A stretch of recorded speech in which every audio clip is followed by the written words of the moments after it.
Okay, so welcome to the Problem Gambling Treatment Friday call for August. Our agenda for today is we're going to do some PGS updates and announcements, and then we're going to have Jeff Murata, our consultant, talk about the Problem Gambling Technical Assistant Visit Pilot Project that we're doing, and that should take up about the whole hour once we incorporate questions and answers. Okay. So first off, I just want to quickly go over some things that are coming up. I know that we've talked about this in past treatment calls and past all provider webinars, so I'm going to go over it really fast, but it's just to inform you of some opportunities. So we have the family learning sessions and forums that have been happening. We just had one last week, and we'll have another one in October 26th. So if you're interested in participating in those, please put that on your calendar. It's October 26th, as I said, from 10 to 11:30 with CEUs provided. In addition to that, we also have an advanced families and problem gambling treatment discussion group. Our next meeting for that would be September 7th, and then again on November 30th from 10 to 11:30.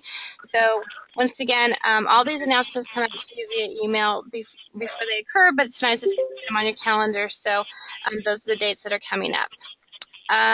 We have an all-provider webinar coming up on September 21st.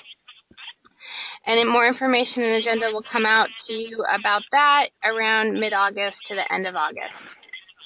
And then again, our next treatment call will be October 4th, and we'll skip September for treatment calls because of the all-provider webinar. So just be aware that we're skipping September as far as these treatment calls, and we'll have an all-provider webinar in September and then continue the treatment calls in October.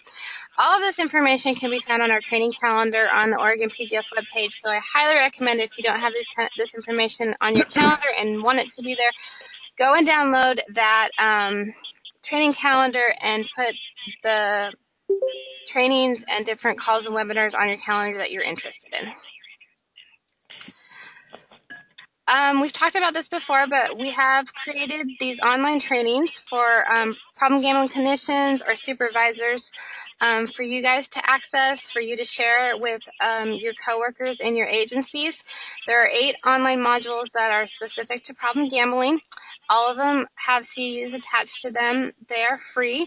They are a great resource to help CADCs within your organizations or those that are licensed to get the CEUs they need for their certifications or licensure, and to learn a little bit about problem gambling and how to integrate that into the work that they also do in your agencies.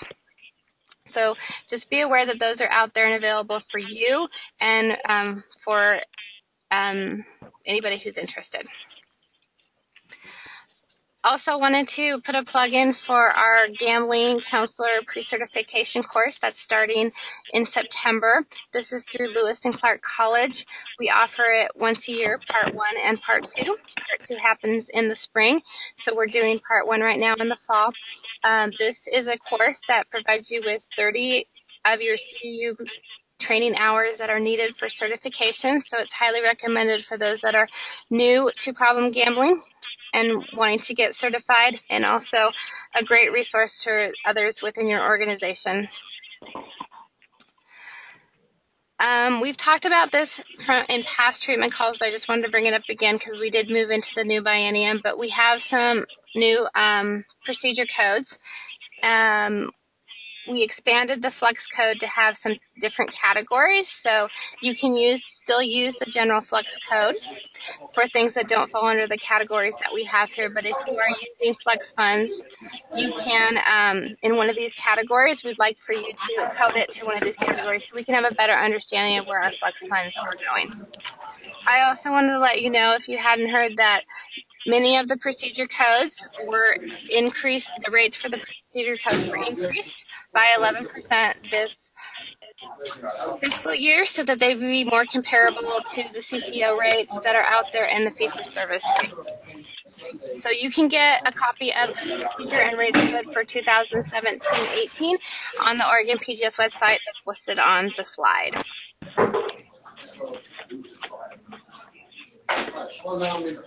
If you could please mute your phone when you're not speaking, that would be great. I'm getting a little bit of background noise from people's agencies.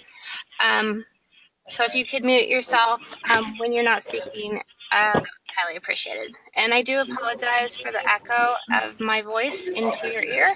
I do not know why that is occurring or how to fix that today. So I wanted to let you know, if you were on the All Provider webinar back in June, that we are going to be creating two new time-limited advisory committees. One of them will be for the development of a treatment workforce development advisory committee that will help with development of a training plan for the upcoming years. They will be helping decide what types of trainings we should be offering to our workforce. And the other one will be for rural services. This will help advise us and provide recommendations to develop a system to better support rural services and communities. So the development of the Rural Services Advisory Committee will begin in September. We'll be sending out an email about specifics of the committee obligations when you're on it, and then we'll begin the recruitment later this summer. So, and we will begin the recruitment for the 34th Treatment Workforce Advisory Committee sometimes later this fall. So I just want to let you be aware of these two opportunities. Not that we can give you a whole lot of specifics on them right now about time commitment and when the meetings will occur, but I just wanted to let you know that there's some opportunities out there for people to get involved and to share their voice. I also wanted to let you know that we have a new service that's being offered through the helpline. This fiscal year started back in July, which was just last month. It's called motivational text messaging. So this service is available to gamblers, family members of gamblers, and is also available in English and Spanish. When you sign up for this service, you will receive 2 texts a week for 3 months. There are different stages that are available as far as the text that you receive. There's a contemplation stage, which encourages you to enter treatment or to seek help.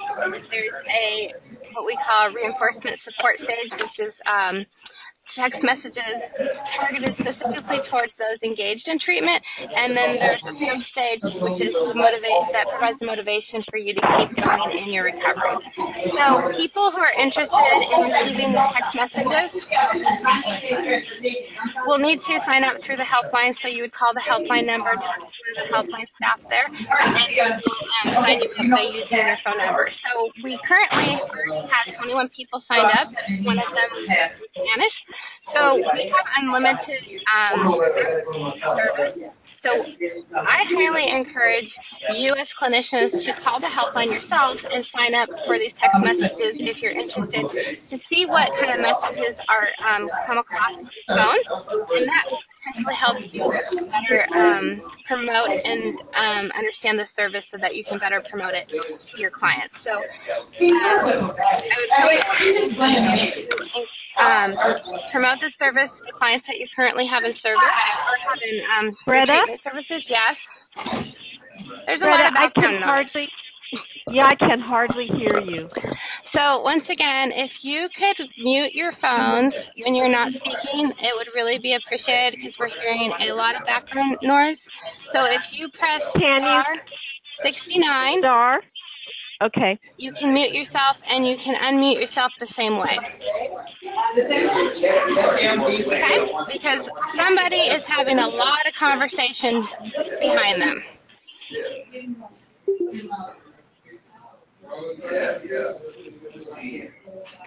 Okay, so I'm going to continue on, and I'll try to speak as loudly as I can, because we're not getting that background noise removed. And we're hearing the whole conversation. So once again, if you could mute your phones. Roberto, are you on the phone? No, I am in the computer. Can you please, I'm wondering if you are the one, is there background noise behind you? Yeah, probably, yes. Okay, could you please mute your phone? Sure. Great, that is really appreciated. Thank you. Okay, so we're just back to the motivational text messaging. Really encourage you to talk about this with your current clients, because they will not will not be aware of this service because we haven't begun the promotion of it. I will send an email out to all of our service providers later this week about this service, but you are the first to hear about it and to know that it's up and operating. So the 21 people that have been signed up are people who have called the helpline since the initiation in July, and they're people who were seeking services or seeking help or seeking answers to their questions. So those that have called the helpline previously and have engaged in treatment would need to then reconnect with the helpline just to sign up for the service, but it may be very beneficial to them. So we'll try to get something developed, some talking points to help you promote this service and help you get your clients to understand the service that's being provided. Additionally, we're in the process of developing an OPGR Facebook page that will be monitored by the helpline staff, and messages will be posted from the helpline staff. So that should be a really great advancement in our field. Right now, we have a lot of media on Facebook, and that media is tied to the lottery Facebook page because in order to advertise on Facebook, you need to have a Facebook page, and at that time we didn't have one. So this will allow us to have the OPGR logo next to the ads instead of the lottery logo on Facebook, and so we're looking forward to that and seeing if that has any impact. But we're just looking forward to having a Facebook page in general to see what kind of conversations and information we can get out there. Oops. Okay. And then I wanted to let you know that we're having a new opportunity offered called case training. Previously, if you've seen slides about this, it was called supervision training, I think, and it's now called case training. So we're contracting with Christopher Anderson for this service. He will be conducting a webinar like a case training session once a month for 90 minutes from September of this year until August of next year. It's going to be on the second Tuesday of each month from 1 to 3. GoToMeeting, which is the technology we're using right here, will be used, and all sessions will be recorded for those with conflicts. So we'll be able to download the webinars and listen to them when you have opportunity. So this is an opportunity that's being offered because we know that many of our gambling clinicians do not have supervisors with specific knowledge or experience working with gambling clients. So this is your opportunity to bring forward past cases and potential scenarios that you may have come across, and receive guidance about how to review those cases and how to potentially how you could I'm having like a total blank thought, potential scenarios, so see how you can help you with the situation with the client. So just bear in mind when it comes to this service, we are not going to be using current cases through this contract because of liability issues. So you will need to bring, Christopher Anderson will either bring cases that he has had in the past, and you can bring cases to him that you've also had in the past, or you can bring up hypothetical potential scenarios that you may envision yourself seeing. So more information, we just got this finalized and confirmed today, so more information will be coming out, but we will be starting these sessions on September 12th. So emails will be coming very soon more about this, and these trainings will be added to the training calendar in the very near future. Lastly, I wanted to let you know that we do, if you're unfamiliar, we used to have a problem gambling treatment position here within our team. It was transferred to the compliance area because at that time it was doing compliance checks. And so we did get authorization to hire a new position. And so the state hiring freeze has now been lifted, so we should be able to hire that position in the very near future. It is going to be a policy and program development position, so it does not have any compliance attached to it. It should be open for recruitment in the next 3 months. if all goes well, sooner if even things go better.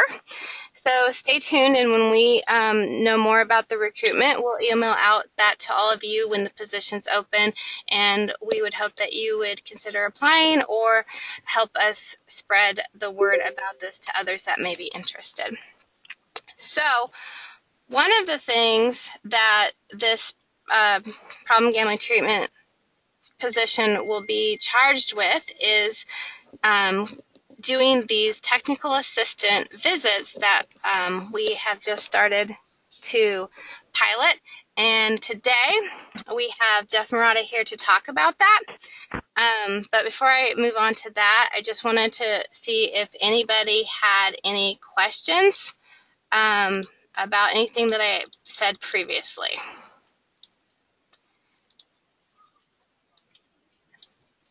And now all is silent. So this is Jeff. I was just going to make a comment about some of the stuff you presented. Okay. I think there's a lot of, you presented a lot of really kind of great news. The opportunity to meet with Chris Anderson and discuss former cases, I think, is an excellent training opportunity. I really want to encourage folks to take advantage of that. He's a very dynamic person if you hadn't had the opportunity to speak with him before. So it's I think, a real kind of privilege for those of you who are in the field to have this opportunity. The other thing, kind of backing up to the rural advisory group, that was something that kind of, and I think also the training one, those were things, I know you know this, Greta, but for the rest of you, that kind of came out of work that was done a few years back when we were looking at, when we went around and had those kind of listening and talking sessions about what was, how to best address some different needs in the state. And so I just want to give you credit for, not for following through with some of those activities that were suggested. And that's something in the plan that's going to be rolling out soon. So excited to see that one moving forward too. And congratulations on getting your position filled. Thanks. Yeah, and thanks for clarifying that a little bit further. And for those of you that were at the fall conference last October, Chris Anderson was our keynote presenter for the first day. So if you were there, then you're kind of familiar with his style and his expertise and knowledge. So just in case you didn't connect those two things together. All right, so moving forward. So we're going to talk about, so I think back in April, we had Jeff come to one of our treatment calls, and he talked about the idea of, we talked about these technical assistant visits, and he talked about the idea that we had come up with about how to structure them. So we moved forward on the structure of that, and we've actually since June been going out and piloting them on some of our providers. So we completed, well, I don't want to talk about it too much because Jeff will, but basically, when we lost our treatment specialist position to the compliance unit, that part of that job, the compliance part, went over to the compliance unit, and there was like a really large void on how would we have an understanding of our programs, of our treatment programs, and what kind of technical assistance and needs were there if we didn't have a way to go out and do some type of review with you. So we wanted to come up with a way to provide a technical assistance visit, something that wasn't compliance oriented around the OARs, but was really around our contract language and the different performance metrics that need to be met for our treatment system. So, and this was kind of came out through also those community forums and the implementation plan that was developed. So the specific objectives were to better assist providers in meeting the defined performance standards, to orient new staff to the PGS treatment system, facilitate the capacity building of agencies to address issues related to problem gambling across service areas. We wanted to promote increase community engagement with gambling treatment, and develop and support a best practice model for implementing a publicly funded problem gambling treatment program. So it allows us the opportunity to learn about what your programs are doing, and also allows us the opportunity to share with other programs what's working in one agency that may be useful in another agency. So it's a huge tool for information sharing. So I feel like I'm taking all Jeff's thunder away, so I have to let him talk now. So take it away, Jeff. I don't know, you're doing great.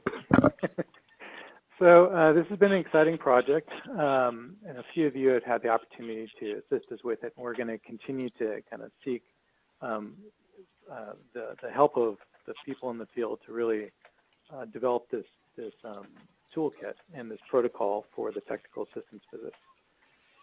So we started by, and as I talked to this group, like Greta mentioned a few months ago, it started with developing a kind of a conceptual model. How do we go about putting together a technical assistance visit? And in my mind, we needed to kind of begin with coming up with this model of really what do we want programs to look like? What do we want our system to look like? And not for it to focus too much on just kind of the clinical piece, but really all the different facets of having a successful gambling treatment program. So the way that I approached this, I looked to see what was being done in other areas within the addictions field.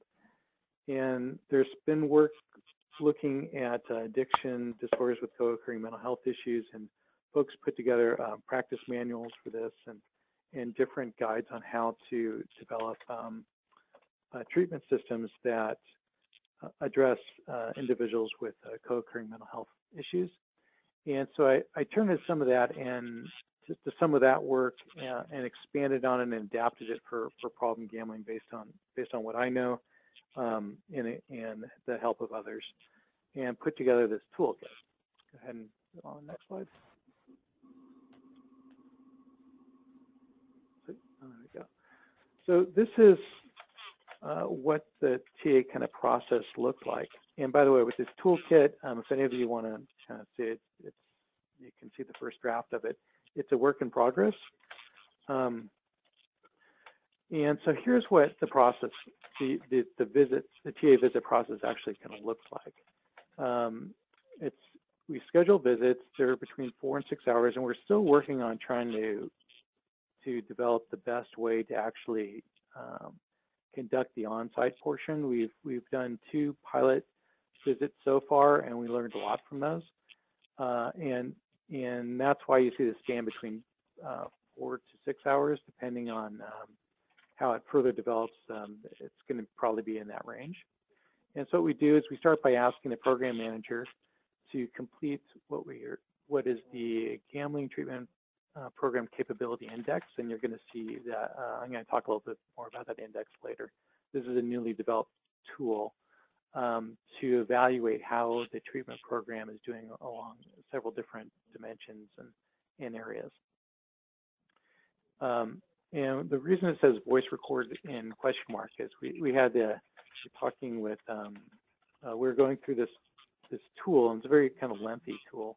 And last time we did it with Michelle. Thanks, Michelle, Tantriella with Emergence. And as we're reviewing it with her, she was kind of describing her thought process between how she was answering some different questions, and it made us think that, you know, if we actually had it just ahead of time, we wouldn't be able to spend so much time during the actual visit. So we're considering rolling out a process where we have people actually record their thoughts as they're filling this out, and then going through and marking areas that we need to spend more time on during the visit itself. So during the TA visit, we start with program discussions, and a lot of that program discussion is, again, kind of going over this tool that you're going to hear more about. We do staff interviews, we look at records, and we do improvement planning. Those are the 4 kind of major areas. And you'll see to the side of this cover page, these are the different things we cover and we kind of report on. One, again, is this tool, but we also do a review of the Herbert Lewis performance report. So we come in with those, And so it's an opportunity for us to talk, with the team about those reports and where, if there's any areas that are indicated needing some additional attention, we have the opportunity to really kind of talk through that with folks. We also do a review of clinical files. We do encounter data review. And when you see this verification total claims check, no less than 90, 95, 100, we actually look at how many, what Tom gives us I think it's a randomized sample, and I can't remember the exact procedure that's used on, to provide these encounters, and then we go through and we check them against the documentation and verify that they're all documented. And if they are, then it's 100%. Then we look at the OARs and how the program is doing in compliance with the OARs. We talk about needs and different resources based on the information that's above, and then we develop an improvement plan. Let's see, so then once we do that improvement plan, we send the draft. Currently, the way we're doing it is based on that visit, we're collecting information. We do a lot of the improvement plan kind of right there, but we try to spend as little as time possible. Potentially this could last a very long time on site. We don't want to take up too much folks' time. So we go back and kind of fill in areas for that improvement plan that we may not have gotten to, or that we talked about but didn't kind of formalize. Then send that to the program manager for them to kind of fill in any, to review it, and also to kind of fill in areas that need additional comments. And then we go back and check in AMH, and the new treatment specialist is probably going to be doing this, periodic check-ins with the programs to see how they're doing, progressing through their plan. Next one. Okay, so this is what the Gambling Treatment Program Capability Index, it's based around this idea that there's these different dimensions of what makes a complete problem gambling treatment program. And when we're thinking about the program, we're not thinking just about what you're doing with the clients who are coming in for gambling treatment, but really how the entire agency is addressing problem gambling. So that's where the organizational commitment comes in. And partly the reason why we're looking at such a broad view is we hear from some programs or providers that they feel isolated within their larger agency. And we want to bring attention to the agency that, hey, you got this program out there, it's a valuable program. Problem gambling is an issue, and we feel it needs to be addressed more than this one program area, but we want your entire agency to become capable of addressing problem gambling in its various activities. And we talk about that, and we're hoping that this can be used to help enable the folks kind of on the ground in the identified treatment program to expand the reach further into the agency that they're working for. And next slide. This is just an example of what this tool looks like, and this is one of the dimensions. This is the organizational commitment. So as you'll see here, there's this rating system on a 1 to 5 scale with these definitions. You know, if it needs work, what does that mean? If it's a 5, what does that mean? And it's not always real clear, and that's why we don't see this as simply kind of a self-assessment. What we do with this tool, again, we give it to the program manager before we come down and ask them to fill it out, just for them to go ahead and fill it out. And then when we go through, we kind of talk over the different responses with them. And at that time, we may adjust some ratings because some of these things aren't crystal clear. So, you know, what you'll see here is, first of all, mission and vision of the organization. Does it even fit with problem gambling? Well, for instance, there might be an agency whose mission is to assist people with substance use disorders in need and toward independent sufficiency or something like that. But there's nothing in there that relates to problem gambling. It's a narrow mission statement. So what we would do is if that was the case, we mark it as something like it needs work, and hope that helps prompt the agency to take another look at a mission statement, so that encapsulates all that they're doing within the various programs. And you could kind of look for yourself. We look at policy congruency and service integration. These are the different ways that we're looking at those things. I'm moving pretty quick. If you guys have questions as I'm going along. Okay, go ahead and next slide. So this is an example of what an improvement plan looks like. And Michelle, I hope you don't mind me kind of sharing this. So we did have the opportunity to engage into this process with Emergence. Maybe Michelle, before I kind of talk about the plan, and this is just an example, but maybe if you don't mind kind of talking a little bit about your experience on the side of the person kind of receiving this visit, if any kind of thing you have to share about that, if you're still on the line. Okay, I'm going to be you, Michelle. Jeff, it was great. It was incredibly helpful to my program. I recommend that every agency sign up for this right away. Thanks, Michelle. Okay, so what you'll see here in this improvement plan is it looks at, we go and there's actually this whole scoring system. And so it provides these different kind of the rating. And we actually are hoping during this first round that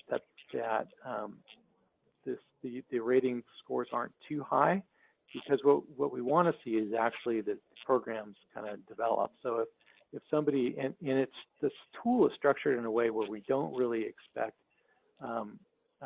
scores very high initially. And so, these ratings, even though you'll see something that's a 3.4, this is actually a very good score. And so we identified kind of a need. We talked about, what can be done to address the need, and kind of different target dates and how we're going to follow up, and where we might be able to provide some assistance. And in the notes section, we talk about, some like, for instance, the organizational commitment. Organizational commitment is good as reflected in mission agency support for the program. For staffing, we talked about how the strong staff and how, in this case, Emergence really excels in the ability to address couples and family therapy and integrate mental health.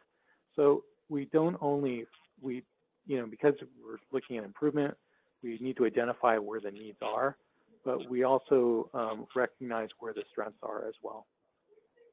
Jeff, I am here. Can you hear me? Okay, great. So I don't have to do an impersonation of you again. No, it's okay. It's okay. I couldn't unmute my phone.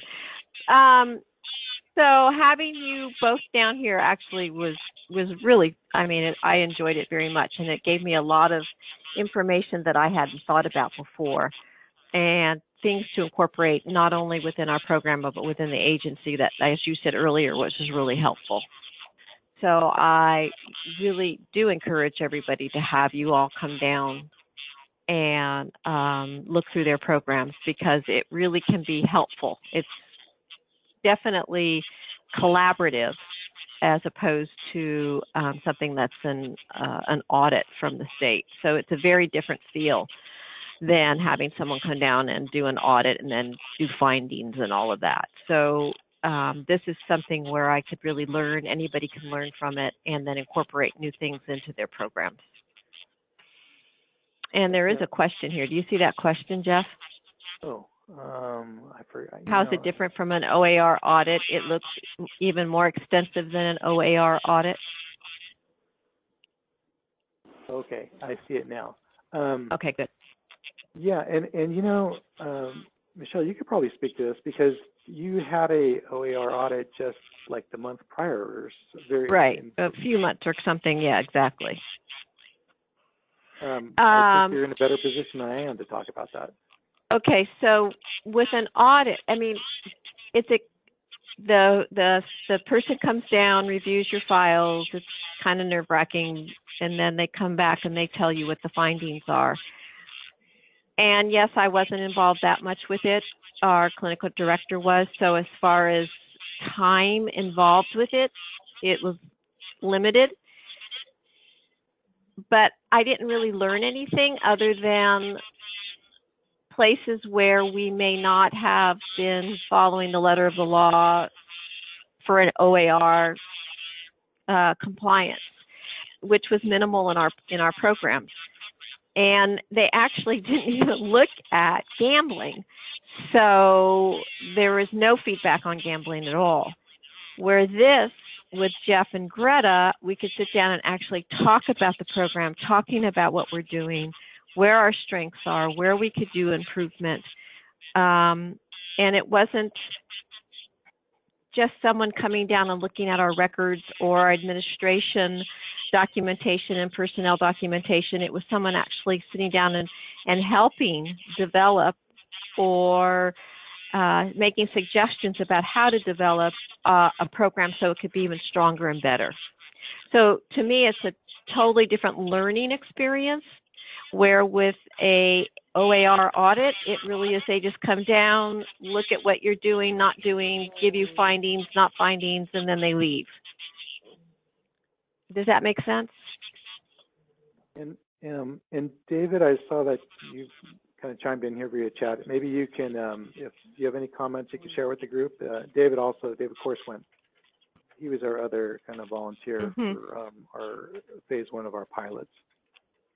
Yeah, hi Jeff, hi Michelle. I would just echo what Michelle just said. It's much more focused on program structure and how we integrate with the other services the agency may provide. So it's much more helpful. You know, I don't want to put audits down, but it's much more helpful in a program structure, program development mode than audits tend to be, because audits are focused on compliance, where this is focused on how we can enhance our programs and make them better. I agree. Yeah, and the reason there is that whole piece that we do look at the OARs specific to gambling, and we did that because, like in the case of, it sounds like with Emergence, that the gambling program wasn't really even looked at. No, so it wasn't.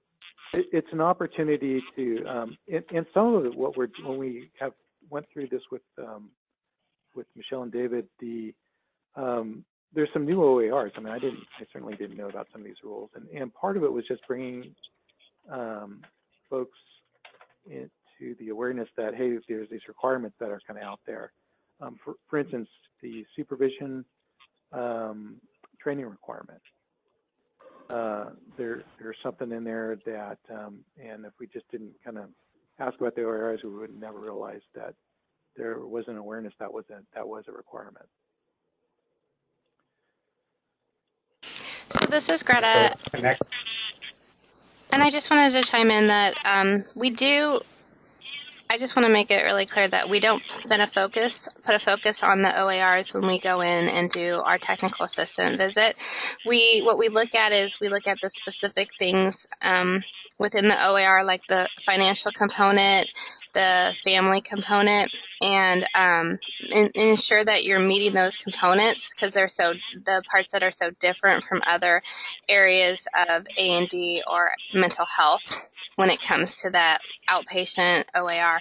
So I just wanted to be really clear that we don't spend a lot of time doing a records review. We may look at a few records because we just want to look at some patterns, but we're not looking at for the things that are looked at within the OAR. We're looking at it for improvements on service notes, and we did a lot, like with Lincoln and with Emergence, on providing suggestions of how to improve their service notes, or their parts of their assessments, or parts of their treatment plan that would help them excel for their next site review. Yeah, and so the other kind of big difference in terms of the site reviews is that site reviews seem to have more, I would say, more focus and with more time spent on that focus. What we're doing has a much, and I saw somebody mentioned that it looks like we're actually going beyond what a site review does, and in ways we are. We cover a lot of ground during kind of the short amount of time that we're there, but we don't spend it, like Greta mentioned, we just don't spend a ton of time doing the looking through the charts and talking about rules. It's the focus again is on looking at that stuff so we can identify some areas of improvement. Next slide. So there was a question about that this is probably a voluntary process. So I guess I'd have to say that it is a voluntary thing right now. However, the hope is, and I don't know exactly how to do this and if it would ever be kind of like a mandated thing, but this is supposed to, what we would hope is that this would occur, a technical assistance site visit would occur every 3 years on each of our programs. So, so is it voluntary? I guess it's voluntary right now. We do ask people right now through this piloting phase if they're interested in being piloted. So we seek you out and ask you. Sometimes it's based on where you are in your program. Sometimes it's based on are you rural, are you urban, what we're trying to determine how this tool works. So we're trying to look at different programs that offer different structures to see that this tool will work and this process will work in all the different programs. But eventually when we're done piloting, it is the plan that it would become something that would probably be written within service element language, contract language, or something, so that every program would be reviewed at some time. And the plan is that it would be on a maybe every 3 to 4 year process. We know that we wouldn't want to put it too close to a site review process like we did with emergence, just because that's kind of having the state come in too closely. But and we want to space it out a bit, but this is really more about improving programs and sharing information. Yeah, and that is a good point about the sharing information. One of the things that we're trying to accomplish with this process is to have enough information about the program so that when, and this is going to be great with this new treatment specialist, so that when other folks out there are looking for ideas about how to engage, maybe do some kind of outreach activity or something, they can be pointed to programs that have gone down that path before, or maybe doing well, or otherwise learn some lessons from the process. Okay, next slide.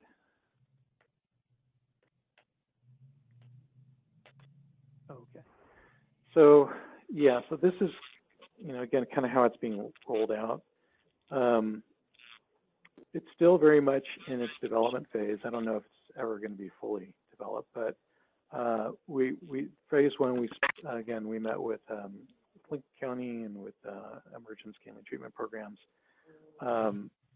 And really, as the kind of phase one pilot, and that was very helpful. We're going back and kind of right now redoing some of the instruments a little bit, adding some new categories, taking out some glitches, figuring out how to more efficiently use our time while on site. Phase two, these are programs that have been identified for phase two, and we've confirmed, I think, with all but one of them for visits in September, October, around that area. And phase three, going to be at this point, after each of these phases, we're going to be kind of retooling the tools. And so phase three, we're going out and going to be conducting more of these. If you really want, if you have a program that you're really desiring us to kind of come in, because perhaps you like the extra support, or you have new staff, those are both, I think, great reasons. You can contact Greta and ask that you are added to the list.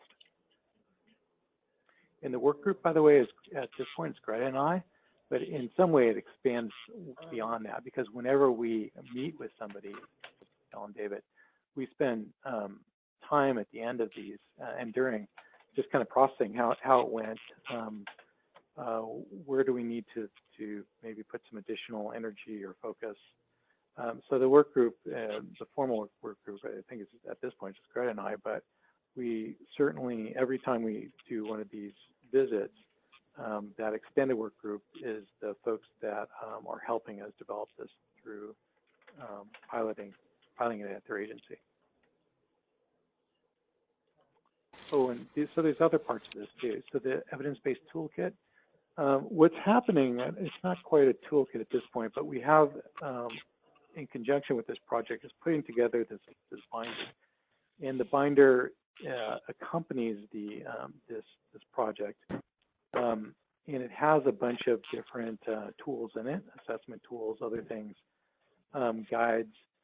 And that's going to be an ongoing project.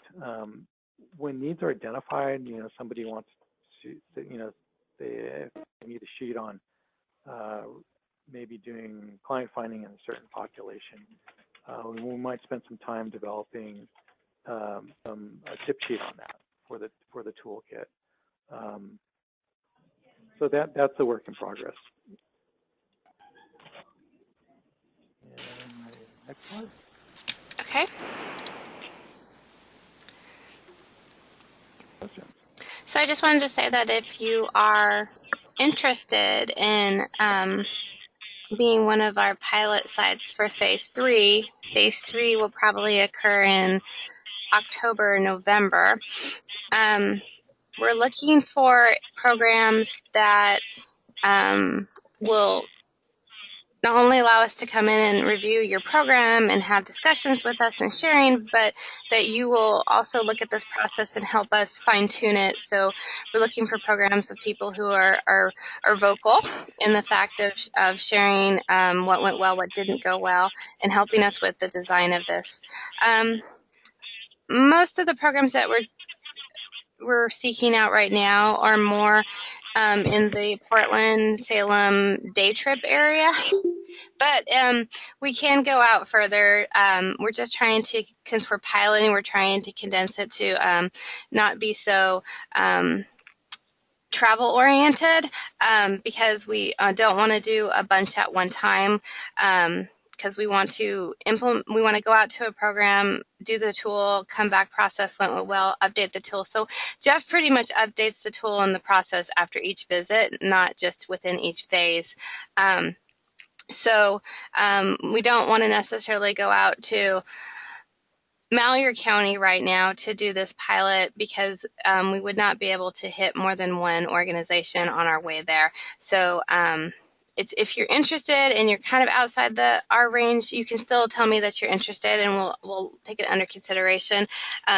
Another reason for that is that we're on this kind of slight little travel restriction rule here in our office. It's not terribly big, but they want us to kind of keep our travel under control. So we're just trying, as we pilot this, to be mindful of the trips that we take. So, but don't let that hinder you from asking. Just know that if you do ask, I might have a little bit of pushback on if you're out there in a deep southern Oregon or deep eastern Oregon. But if you are interested, please give me an email and shoot me an email and let me know. Otherwise, I might seek you out as I've sought out those that have already participated.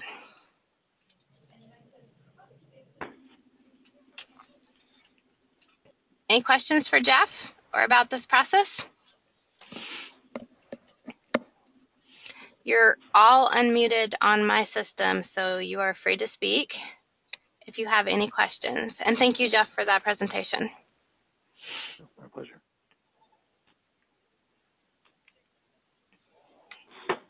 Anything at all?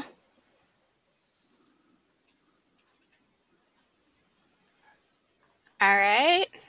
Are we still all recuperating from our national conference? Getting back to the grind? All right, well, we have really good attendance today, so that's really cool. And I have tracked everybody who has gone online and has their name on the attendees box.